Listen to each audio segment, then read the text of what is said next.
Here we go. There's the helping hand. It goes through good as gold. Here comes the make it rain. Have I got a treat for you guys today? It's Matt Manetric here, and we're back on the Battle Stop? What is this? Generation 6? Generation 7? On the Battle Stadium ladder.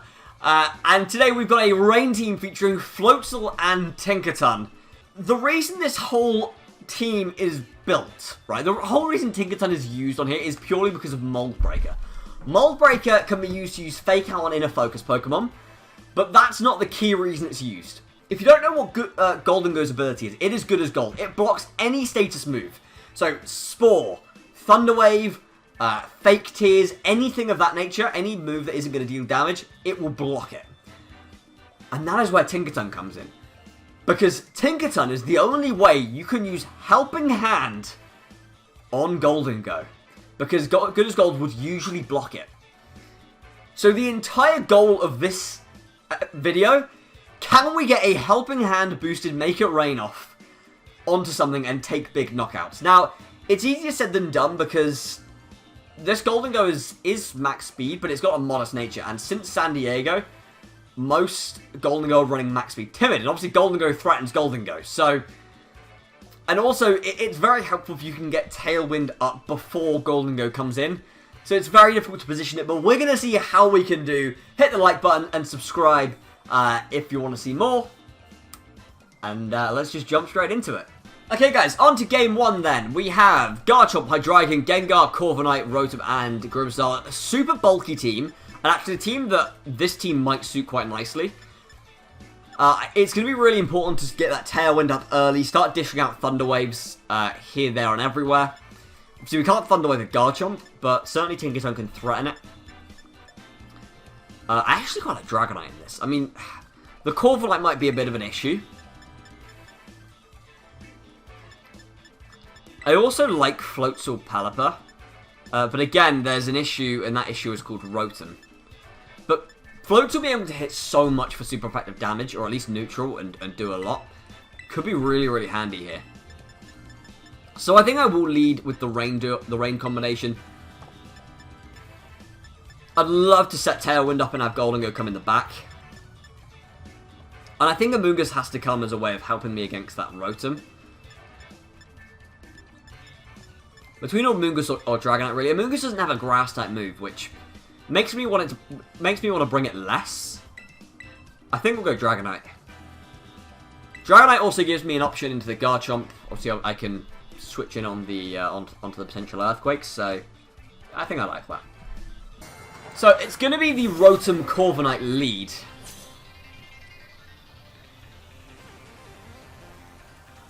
Now, Rotom here, this is possibly just a straight up nasty plot Tailwind, to be honest with you. I think Dragonite has to be the play. Pelipper feels so helpless here. And this is a really slow Pelipper as well. Like, there is a little bit of speed in it, but not much. So I can't really just sit there and try and go for Tailwind. I don't really want to Terastallize here, if I can help it. Do you know what? Next turn, Floatzel will still be the fastest thing on the field. So let's switch. Let's keep it in. Let's go for a Protect. Let's Protect with, or let's switch in Dragonite, and that will allow us to take any hit really because Rotom wants to throw us. The Corviknight does go for the Tailwind, and we're going to see the absolute terrifying nasty plot here. No, it ends up just going Thunderbolt, and it is going to be into the Floatzel slot, so that's great. Now, Floatzel isn't max speed, but it is close to. And honestly, I think if I go for a Wave Crash into it, plus a Terastallized E-Speed, I think we probably take it out. I'm not really scared of Corviknight, to be honest. Hopefully this is enough. But it is funny that both of my Pokemon are going to be going first when I don't have Tailwind up and my opponent does have Tailwind up. Maybe keeping Pelipper in the back is going to be really handy as well for later on, because obviously a late game Tailwind can absolutely win me this game. We go for the E-Speed. That is not enough damage. And is that just in... is that... Yeah. We put him in the perfect range to be able to chew on a on a Citrus Berry. So honestly, Dragonite did slightly too much damage then. Oh, we actually did more with the Wave Crash than we did with the E-Speed. That's really surprising, actually. Corviknight goes for the Iron Head into Dragonite. It doesn't do much at all, and it looks like we're going to lose Floatzel. Who, I'll be totally honest with you guys, I've been using Floatzel in the practice games. It's done very little for me. I really don't think it's that good. I mean, I know that was a super effective hit, so it's a little bit different. But it doesn't take any hits. Like, it just doesn't. Like, even most neutral hits will do, like, 80-90%. And this Floatzel's Life Orb and has a recoil moving Wave Crash. So the most you get off is, like, one attack. I don't know. I'm not a fan. We simply go for Thunderbolt into the Corviknight. This is the easiest play we'll make all day. Thunderbolt into Corvi. And the E-Speed into Rotom. Rotom probably got Eclipse Protect here, actually. But, this is best of one, so my opponent has no idea what set my Gholdengo is. They won't know that I have Thunderbolt. Maybe they do expect it, I don't know, but you do see it every now and then on Gholdengo, but it's not super common. Like, for all my opponent knows, I'm running a nasty plot set, but this should be a double down very, very comfortably. It's going to be the Brave Bird coming out from Corviknight into the Gholdengo, doing very little damage, as this will most certainly be a one-shot. And we're not in a bad situation, right? Like, my opponent's speed control is gone. I have speed control on the back as well. I also have access to Wide Guard if they do have that Garchomp. I'm a little bit of an awkward situation because none of the Pokemon I have remaining have Protect, which can make pivoting really, really difficult. It's going to be the Gengar switching in, which leaves my Gholdengo extremely vulnerable to a Shadow Ball. So I think I'm forced to bring in Pelipper here. Did we see my opponent go for a Terrestrialization? I don't think we have we? No. I think I'm okay just to click E-Speed into Hydreigon. I don't think I need to go for the Dragon Claw. The thing is, there's every chance my opponent just becomes like Steel type. We have no idea. So maybe I'm best off clicking Low Kick here and expecting the Steel type Hydreigon. Should I do it? Alright, let's do it. Let's go for the Low Kick. Even if he doesn't Terrestrialize, then we still hit him for super effective damage, which is cool. If he does Terrestrialize and it's not Steel, then that really sucks. He doesn't Terrestrialize, okay. He goes for the Shadow Ball into the Pelipper, as we expected. Actually, does very little damage. Hydreigon blasts off a Draco Meteor into Dragonite, who does tank it thanks to the Assault Vest. And we're able to get off a big Low Kick. So that's going to be really nice into the Hydreigon. Not quite enough to take the knockout, unfortunately. But quite a bit of damage nonetheless. And actually, this is the perfect opportunity to go for a Tailwind with Pelipper, because I can go for an E-Speed to make sure we take out the Hydreigon. The Gengar... would Sludge Bomb take us out? I don't think Sludge Bomb will take us out. But we can go for that E-Speed. And then on the following turns as well, Hydreigon has a full attack, so... I'm not even sure if Gengar can take out my Dragonite from this range, to be honest. Based on the damage it did to that Pelipper, I'm not sure it would take us out. Let's find out. Gengar does go for the Sludge Bomb, which has a little bit more power than Shadow Ball. That is able to take out Dragonite. However, I can bring in... Oh, I can now go for the Tailwind. Bring in the Gholdengo. My opponent's Tailwind is gone. And at this stage, a Hurricane plus Make It Rain should wrap this game up. I can't see any way my opponent wins this game from this point. That Tailwind, I think, has just won me the game. So we go Hurricane into the Gengar. And we go for the Make It Rain into both of them. Take out the Hydreigon, and bring the Gengar down to the likely Focus Sash. And that should be the match. So, yeah, so... Okay, we lost Floatzel super early on, but that sort of middle stage of the game, where we took the double down, was super crucial. And, of course, that turn as well, getting that Tailwind up for the late game, also super crucial. Yes, we do see the... we do indeed see the Focus Sash on the Gengar. Now, Gengar does get a spread move. It gets Sludge Wave, but Sludge Wave, of course, doesn't affect Gholdengo, so we're pretty happy. The Gengar actually does outspeed Pelipper, actually, which is a little bit... Don't know, I didn't expect that. Under Tailwind. But it's fine, because Hurricane's going to finish off the match. So yeah, we won that fairly comfortably, I think.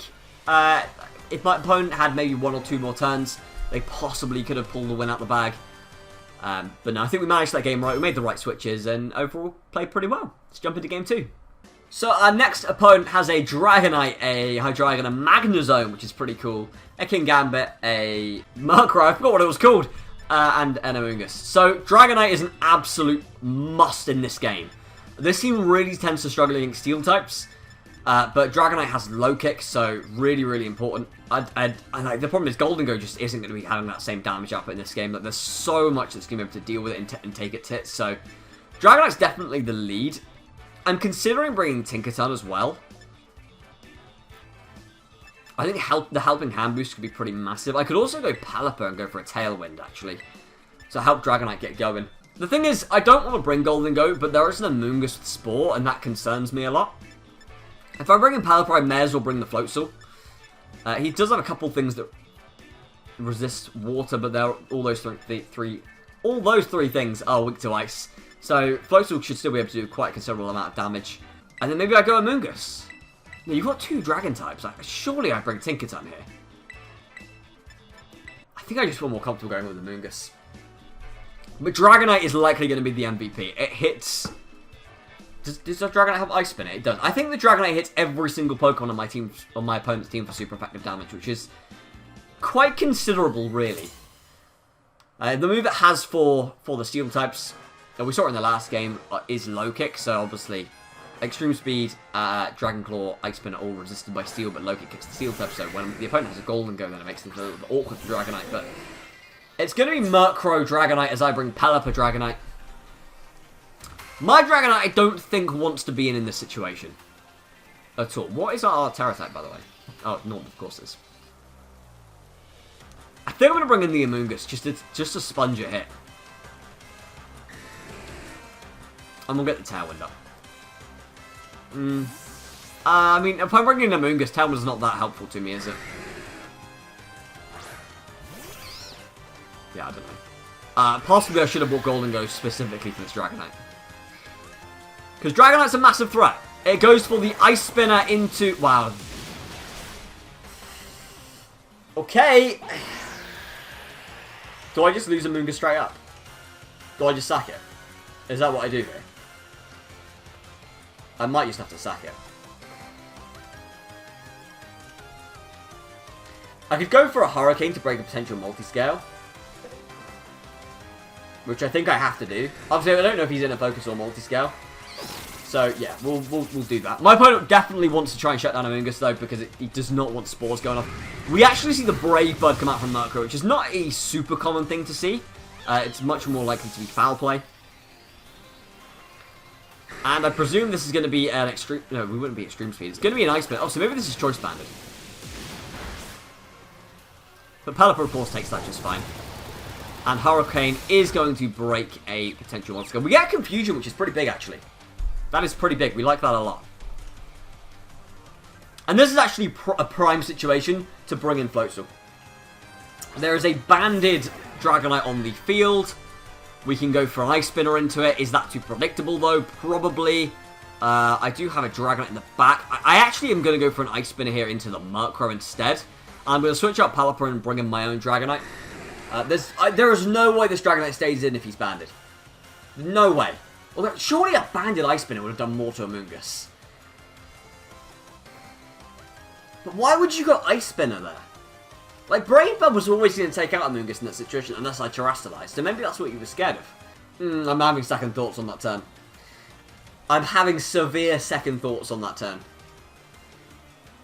We'll see. Pelipper switches, of course, into Dragonite. Really hope he's not going to Dragon Claw that slot.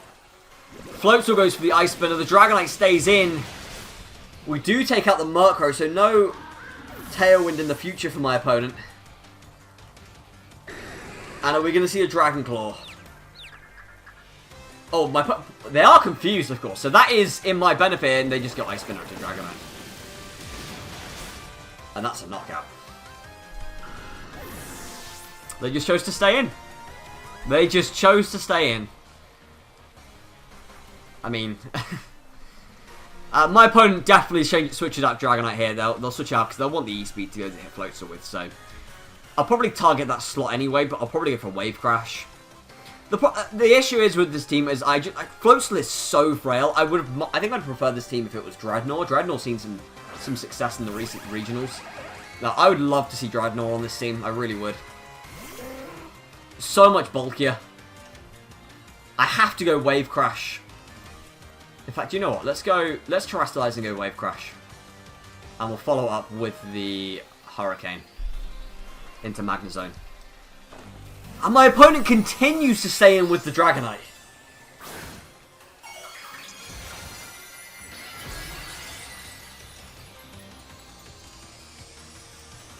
Well.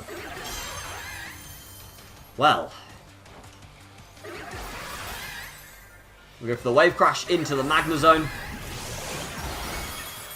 It lives thanks to Sturdy. I actually thought it might be Magnet Pull. Which is, but just in case it was Sturdy, that's why I've doubled up on it. Floatzel has around 40% of HP left. My opponent outspeeds and goes to the Ice Spinner into Pelipper and gets a crit and knocks us out. I do think this team is really hard to pilot. I think this team is super hard to pilot.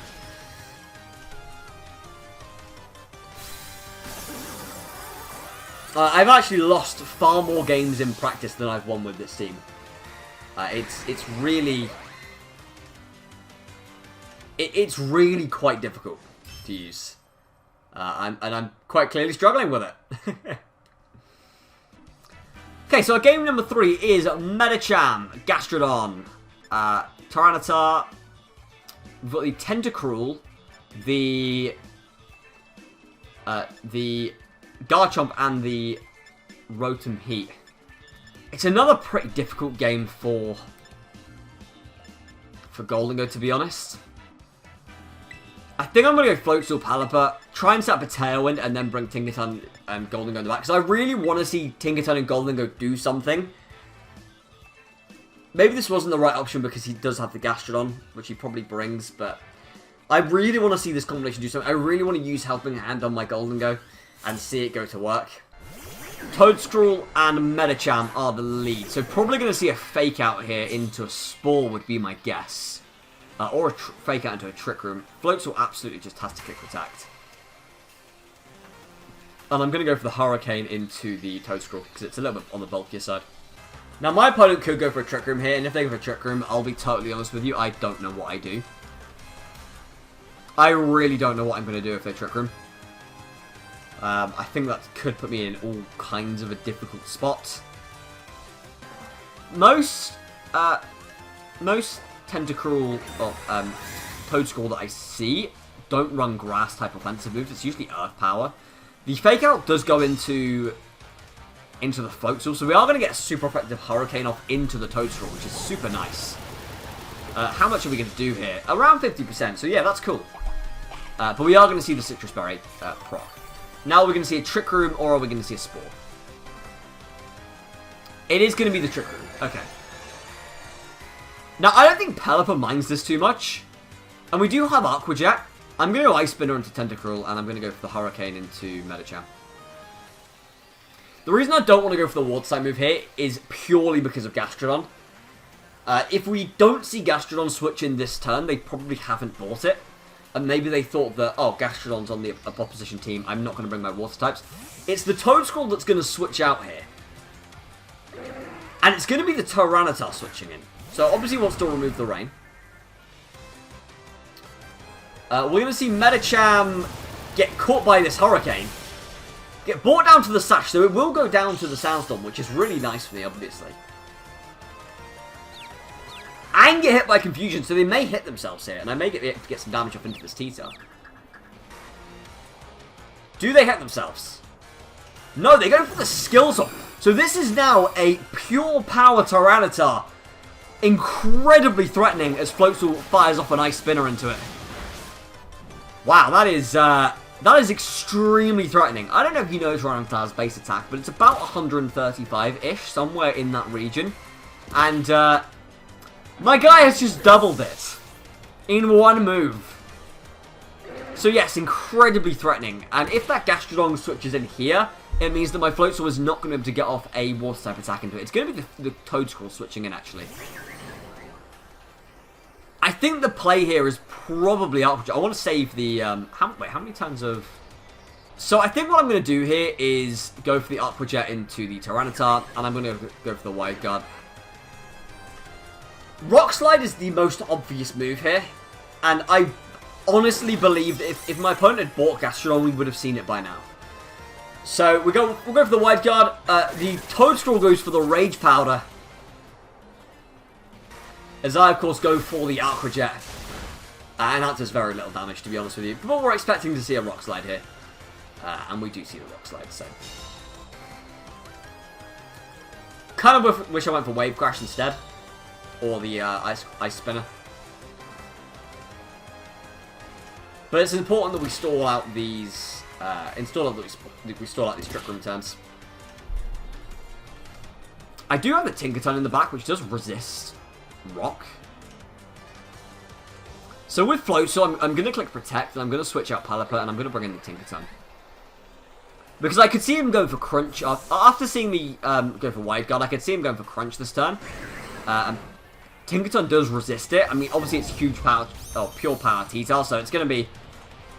It's going to do some crazy damage regardless what I do, but Floatzel just going for the nice safe Protect. We're going to see the Rage Powder come out from the Toedscruel.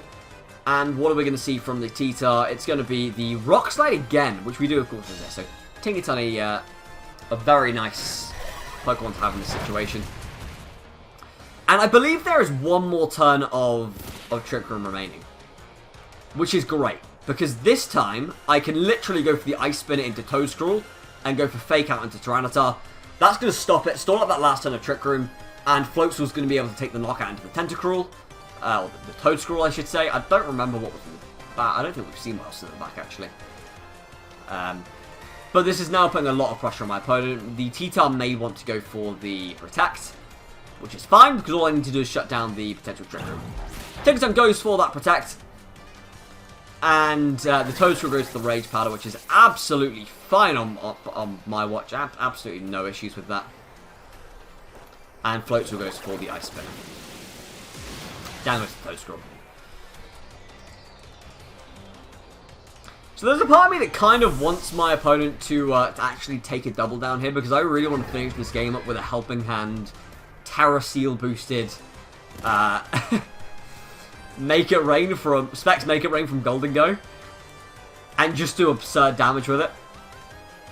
He has the Gastrodon! I don't understand why we didn't see it earlier. That makes zero sense. Gonna go for that big Ice Spinner. Tinkaton's gonna switch out here. We're gonna go into the Pelipper. I have no idea why my opponent didn't go for a I have no idea why my opponent didn't switch it in earlier.